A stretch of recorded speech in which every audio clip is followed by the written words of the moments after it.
Hello, I'm Arm Strawberry, and I figured since I spent a lot of time on Godot engine that I'd start making tutorials for you all. This first video is just going to be downloading Godot and getting a little familiar with the editor. To download Godot, you're going to want to go to godotengine.org and either download the GD script or the .NET version that supports C#. If you choose this version, which I did, you'll also need to download .NET 8 or SDK 8 and get the Windows 64, or it has Linux and Mac OS as well. After that is done, extract from the zip file, save it to the folder you're choosing, and then hit the application. And this is the project manager. The project manager has a settings up here, and it just like language, very simple stuff, language, interface, and even has naming conventions. Right here, you have your projects, import, scan. Scan will look through files. Import is kind of the same thing except you're importing projects. And then what you're probably gonna do first is hit new project, and you're going to name whatever you want. So Godot tutorials for me. You'll select a path down here, and then there's also your option to create a folder as well. And then the renderer you want to choose. So forward plus is for higher fidelity graphics. Mobile is for lower, and 2D, and compatibility is probably going to be just 2D or non-Vulkan supported development, because I believe that Godot is heavily supported by Vulkan. And then version control, which only has Git so far. And obviously if you wanted to, you could set up an external version control as well.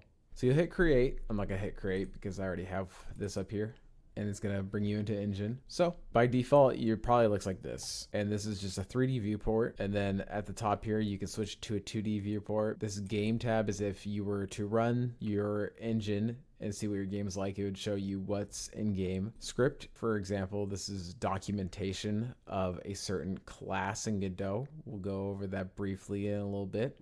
And then the asset library has tools and extensions to help you with your game development. All right. And then to the left is the scene editor.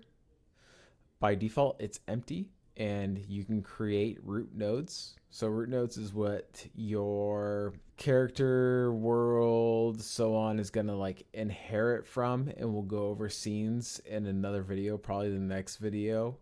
So we will usually just pick a basic 2D scene to start out with, and it'll give us a node 2D. And you can rename your node by double clicking, and I'm just going to name it world level. And before we save, which we'll save hitting Control S, we're going to go down and we're going to right click on the resource folder. Oh yeah, this is the file system tab. So everything's going to be saved and made available down here. You create a new folder. You'll name it world level, and the world level pops up right here. And you can hit Control S, and I made a separate scenes folder earlier, and I did levels, but you can do that as well. Level scenes and levels, or you can just make it world level, and then save. So now your scene is saved right here. .tscn is the scene itself. When you are doing GD scripts later, it'll say .gd, or if it's C#, it's going to say .cs. After we save that, we can click on the world level, and then on the right, there's an inspector panel. And so this shows you everything that's editable right here that the current scene inherits from. We have a node 2D. We can change its transform. So position is where it's going to be on this grid. So let's say 5. See how that doesn't look like a lot of movement. Let's do 100. See where this cross moves. This is where your world level is right now.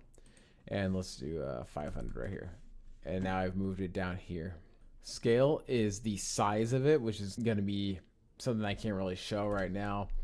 But see how I put 4 in the X, so it'll be 4 times as big, and the Y automatically adjusted. It's because it has this component ratio locked, and you can unlink it and you can decide to do 2 right here, or you can relink it and now it has a different ratio. You see how I switched that to 4 and then 8. You keep the same ratio. All right, I'm gonna break that. Oh yeah, a good button is the reset button. 0011. Now it's also a canvas item. You can set its visibility on or off. Modulate. You'll get into that. Masks, visibility layer. This is gonna display what's on top of what, especially in 2D, or how it's lighted. Ordering, that's mostly 2D stuff. And then node has some physics. It gets more vague and more vague as you go up because it's like more general. So if you want to know the documentation of a particular class or what your root node is, you can go to this doc button up here. And this is what I was showing you earlier, is node 2D. And it shows you everything that's inherited, that inherits from node 2D, and what node 2D inherits from. And then you have some tutorials, a brief description, the properties of the node 2D, and the functions or methods that it can use that you can call upon in your scripts, and then descriptions of everything, which is very, very useful. I recommend diving into documentation all the time. All right, to get away from this, you can simply click 2D at the top. If you're ever stuck in script or like game and you're like, I don't know how to get out of this, just go to the top. You'll be free. So let's get into the settings. Project settings, you can do, let's do an example. Naming, adjust naming conventions. You can do display, which you can dictate your viewport, borderless, how to stretch it, DPI, and so on.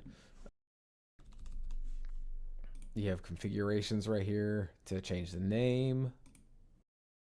You can choose your main scene.